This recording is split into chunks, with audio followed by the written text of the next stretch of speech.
Баршаңызға сәлем достар, каналыма қош келдіңіздер. Бүгін сіздермен осындай слива, яғни қара өріктен тосап дайындаймыз. Үлкен шелекпен осындай қара өрік жинадым. Енді барлығын үлкенірек шара немесе кеңірек ыдысқа салып, салқын сумен жақсылап жуып алдым. Бұл сливаның салмағы сүйегімен барлығымен есептегенде 8 келі шықты. Енді жақсылап жуып алынған сливаны сүйегінен ажыратып майда етіп тураймыз. Сол кезде тағы да салмағын айтатын боламын. Осындай эмалированный ыдысымызға мен бір сливаны шамамен майда қылмадым. Осындай видеодағыдай 4 бөлікке бөліп турап шықтым. Жемістерімізді тазалап болған соң тағы да таразыға тартып көрдім. Ыдыстың салмағын қоспағанда 7 келі 300 грамдай болды. 7 келіден асып тұр біздің сливамыз. Енді мен 1 литрлік банкадан 6,5 банка қант салатын боламын. Бастапқыда осылай 2 банка қант салған соң барлығын осылай жақсылап араластырып алдым. Мінекей осылай видеодағыдай қантпен туралған жемістерімізді барлығын асықпай араластырып шығасыздар. Мінекей осындай болып шықты. Енді қалған 4,5 банка қантымызды да қосып, бетін жауып, азанға дейін қойып қойдым. Осылай жасасаңыздар қанты тез еритін болады. Мінекей достар, біздің тосабымыз осылай бір түнге тұрды. Енді осылай шырыны видеодағыдай әдемі болып бөлінді. Енді қалған қантын осылай қасықтың көмегімен жай ғана араластырамыз.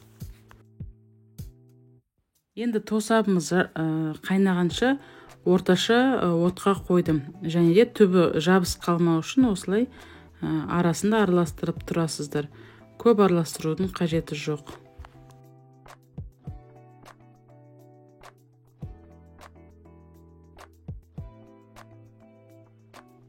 Мінекей осылай бетінде көбігі пайда болып қайнай бастайды.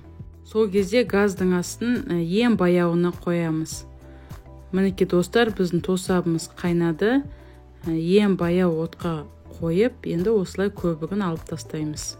Ең баяу отта тосапты 10 минут қайнатып алған соң өшіріп қойдым. Сонан соң суыған соң қайтадан екінші мәрте қайнататын боламын. Мінекей достар, біздің тосабымыз суыды. Суығанда бетінде сәл ғана осындай көбіктер қалады. Енді оның барлығында сіздер осылай қасықтың көмегінен алып тастайсыздар. Көбігін алып болған соң баяу отта тағы да 35 минуттай қайнатып алдым.